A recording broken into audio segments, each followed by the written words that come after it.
I have two words for you: predator drones. You will never see it coming.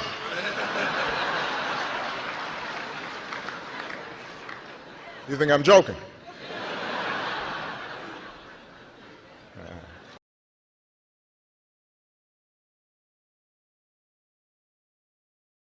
Yes, our president has a hit list of American citizens like you targeted for assassination.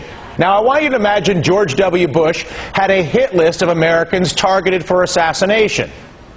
This president does, and there are indications that the list of Americans targeted for assassination is growing.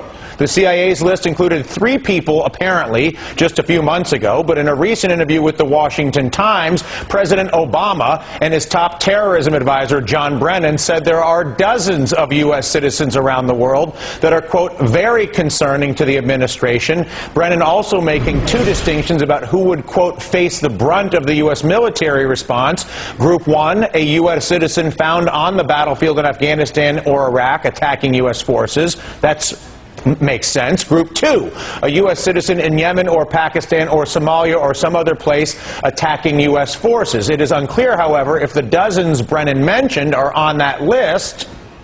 But as Salon.com's Glenn Greenwald puts it, Brennan's statement suggests that the president's battlefield powers extend everywhere, even to places where there is actually no combat whatsoever. And joining us now, Salon.com's Glenn Greenwald. Glenn, are we how do you interpret this? I won't even subject you to a bunch of questions. If you look at this, is this as bad as it appears?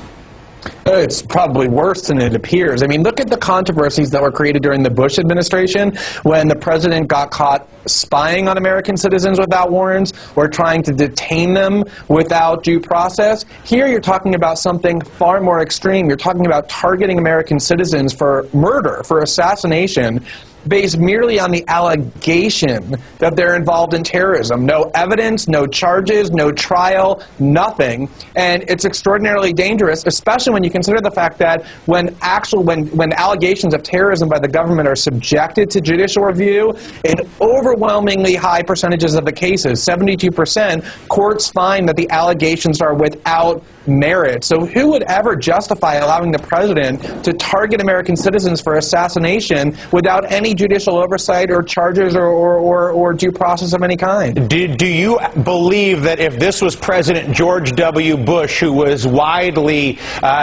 distrusted and disliked by a huge percentage of the American population by the end of his term, as opposed to the current president, who is laden with lots of hope and aspiration and lots of grand ideas that many people feel he articulates very well, and yet his actions create a massive cognitive dissonance that actually allows him to get away with more than George W. Bush could when it comes to encroachments on civil liberties, facilitating theft from the American people, or potentially calling you or me a terrorist and trying to have us killed? Well, I know that that's the fact. I mean, the Republicans are at least being consistent. When Bush was president, they said, we think the president should be able to have whatever powers he wants in an unchecked fashion as long as it's justified by terrorism and war. The Democrats, though, said that they were against those things, that the president shouldn't have powers to exercise in an unchecked fashion. And again, if you look at what Democrats, including Barack Obama, objected to, it was merely things like eavesdropping on Americans and detaining them without due process and without charges. And now Democrats have completely abandoned those objections now that there's a Democrat in the White House, and apparently not just detaining and eavesdropping Americans, but targeting them for murder is acceptable to the Democratic Party now that there's a Democrat in the White House. And again, if you justify that, targeting American citizens for assassination without any due process, what don't you approve of? Are you surprised at the media's lack of an outroar relative to this when you consider what it might have been if George W. Bush did the exact same thing quickly? Well, I think the media wasn't really particularly all that upset about what Bush did either, and I think the problem is that if you justify something with the word terrorism, it scares the media, and they're afraid to appear sympathetic to terrorism by opposing it. And what they have to get back to is the basic rights and Constitution that say that political leaders in the United States cannot exercise power in an unchecked way. Glenn, sing it loud, sing it proud. Thank you so much for speaking in public and speaking truth. And again, we invite debate, both myself and Glenn, on any of these issues. We don't try to present it. I don't try to present it, and I know Glenn doesn't, as point of view, but as point of fact. Thank you, Mr. Speaker. My topic for this evening is assassinations. What have we allowed ourselves to become? Are we no longer a nation of laws? Have we become instead a nation of men who make secret arrests? Are secret prisons now simply another tool of the federal government law enforcement? Is secret rendition of individuals now permitted out of misplaced fear? Have we decided that the writ of habeas corpus is not worth defending? Is torture now an acceptable tool for making us safe? Unfortunately, the single answer to all of these questions from the leaders of our country and to many of our citizens appears to be yes. And now we are told that assassination of foreigners as well as American citizens is legitimate and necessary to provide security for our people. It is my firm opinion that nothing could be further from the truth.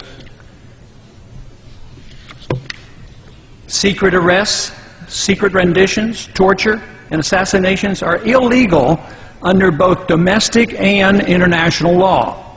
These activities should be anathema to the citizens of a constitutional republic. The real threat doesn't arise from our failure to torture. Rather, desensitizing our nation to the willful neglect and sacrifice of our civil liberties fought and died for over the centuries is the threat. The concept of habeas corpus existed even before King John of England was forced in 1215 by his rebellious barons to sign the Magna Carta. This basic principle and expression of individual liberty, which has survived 800 years, greatly influenced the writing of our Constitution and our common law heritage. Today, we hardly hear a whimper, either from the American people or a stone-silent U.S. government as our cherished liberties are eradicated. Instead, we have a government that deliberately orchestrates needless fear and makes people insecure enough to ignore the reality of their lost liberties. The latest outrage is the current administration's acknowledgement that we now have a policy that permits assassination not only of foreign suspects, but of American citizens as well.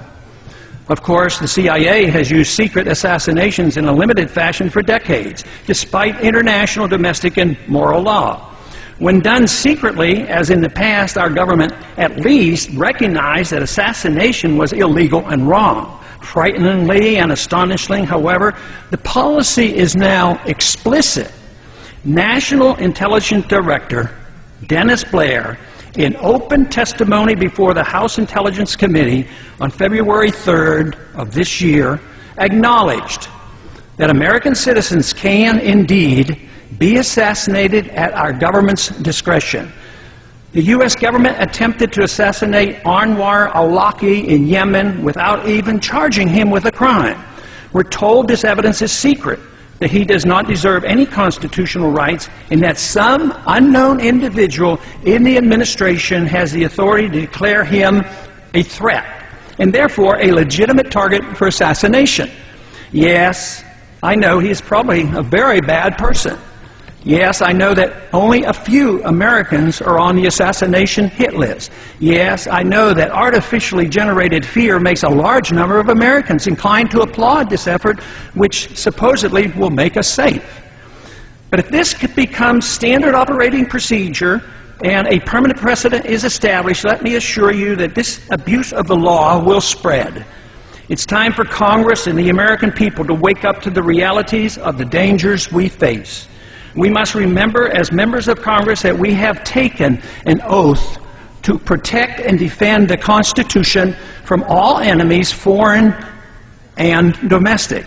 It should not be that difficult to distinguish the difference between the danger posed by the underwear bomber and the danger posed by a government that endorses secret prisons, torture, and assassinating American citizens. And I yield back the balance of my time.